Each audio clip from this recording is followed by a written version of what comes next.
इतनी शक्ति हमें दे न दाता, मन का विश्वास कमजोर होना। हम न सोचे हमें क्या मिला है, हम ये सोचे किया क्या है अर्पण। फूल खुशियों के बाटे सभी को, सबका जीवन भी बन जाए मधुबन। अपनी करुणा का जल तू बहा के, करे पावन हर एक मन का कोना। हम चले नेक रास्ते पे हमसे, भूल कर भी कोई भूल होना।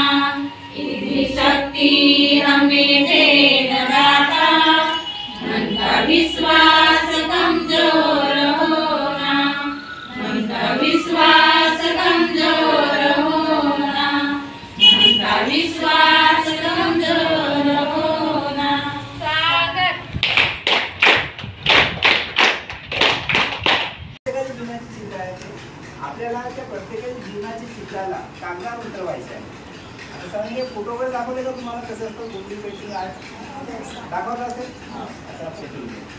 तर त्यामध्ये असं आहे की आता जे तुम्हाला पिक्चर्स दाखवलं किंवा फोटोज दाखवलं, उद्देश काय होता सरांच्या? हेतू असा होता की तुम्ही त्यांच्यासारखा ड्रॉइंग पेंटिंग करावं. बरोबर आहे. आता वेगवेगळे पिक्चर्स चित्र दाखवलं याच्या